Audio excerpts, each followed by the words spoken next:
as someone who's stepping into leadership, obviously, you have a new set of responsibilities, a new set of people that you're responsible for, outcomes that you're responsible for.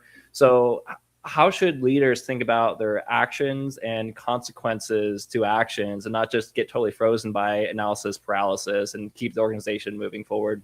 Yeah, I mean, that's a great, as you move up an organization, um, the consequences of making a mistake are sometimes uh, magnified, right? I mean, you're like, well, if I if I was a loan officer and I made a mistake, it was a delay, or the underwriter couldn't make a decision, using a banking, context here. And then you work your way up and you're like, okay, well, if I make a mistake in terms of pricing loans, uh, now what I have is the trailing 4 quarters of reduced income because I mispriced everything we did, right? So you can get that in your word, that paralysis that comes with playing and experimenting in this new role of leadership. And I think um, I think there's one behavior that's important to embrace, and that's the behavior of making little bets.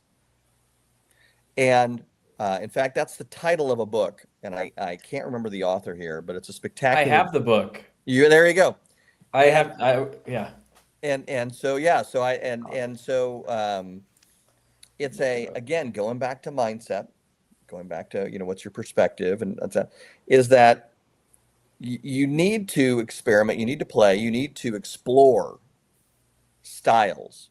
I remember one time in a group of salespeople where I actually said, I'm very deliberately going to explore this kind of ultra rah leadership style that resulted in me at the end of that meeting, like pounding my fist on the table, and we're going to crush the competition. And it was so inauthentic and it was so bad. It wasn't my style. It was great that I went through that. It was great that the people who were in that room sort of forgave me for doing that. Of course, that leaned upon a lot of trust that I had built up. And they're like, whoa, that was kind of a different side. And I'm like, yeah, you know what? I thought I would try it. Didn't really work out for me. So, but I didn't do that to the whole organization. I didn't do that in front of the board. I did it in front of a team of about 4 or 5 people. Like, yeah, this isn't going to work out. And so I think a lot of times it's about how you choose to break big tasks into small tasks, how you again go from strategic to back your way down into something tactical that's going to be in line, and then make sure. And I like the term bet, because a wager is something that you have a certain probability of losing, right? There's a certain probability of losing something. I'll give you a great example.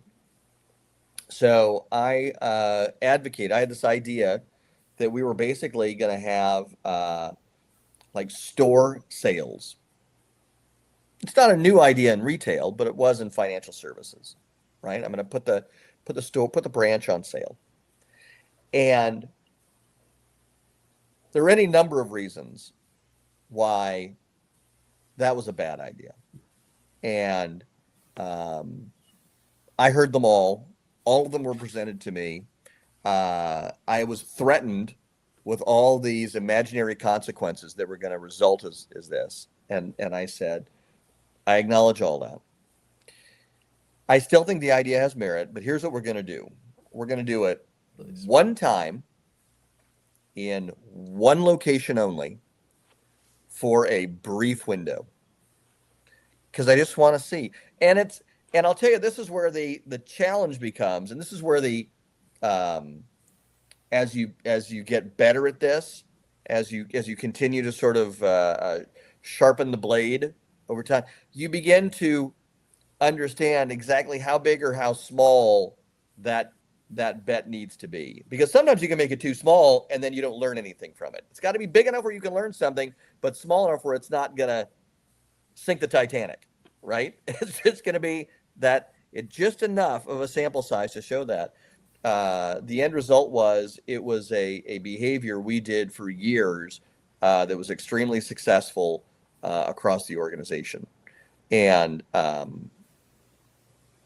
they didn't all work out that way, but that's an example of one that worked out. And to your point, Dom, when you asked the question, was there risk in that? Institutional risk? Absolutely. Was there individual risk? Absolutely. And I would say to all our viewers and eavesdroppers who are new to leadership, aspiring to grow in their leadership, understanding that taking risks is a part of it. If you are absolutely 100% totally risk averse, you should not aspire to a leadership role. And get and embrace and love and absolutely, kill the game in being an individual contributor. And there's no shame in that. There's no surrender in deciding I'm going to be the best database administrator, and that's I'm going to be the Reddit of database administration. They're going to call me in when things are going crazy. That's phenomenal, and you can earn the same or better compensation, and especially how we are today, you can have an online following and your podcast and all that kind of stuff. But leadership inherently requires you to take risk and have some level of comfort with that. Yeah, Justin.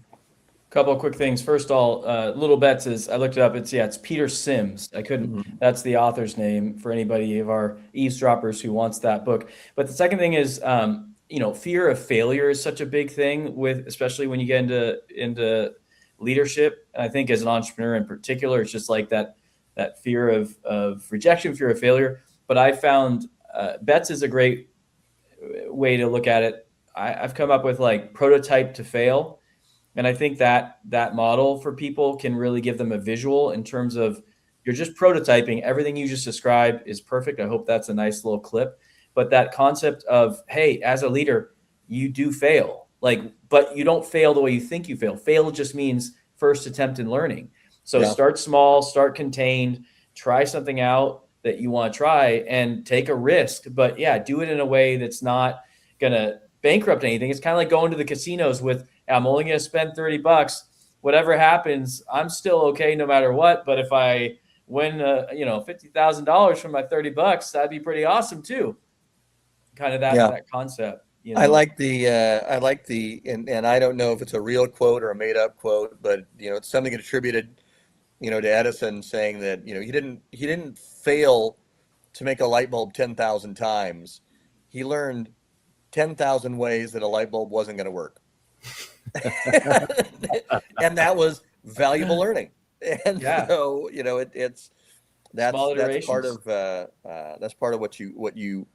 that's part of one of the fun things about leadership is you can get to choose and define, but that's built upon what we talked about the first half hour in this podcast was around creating that culture and environment, defining those roles, protecting and preserving those boundaries, making people feel, helping them to understand how they're contributing, not getting in their way by forcing yourself into being an individual contributor, and sort of deciding, let's take some of these little bets and what we can learn for the purpose of achieving something greater.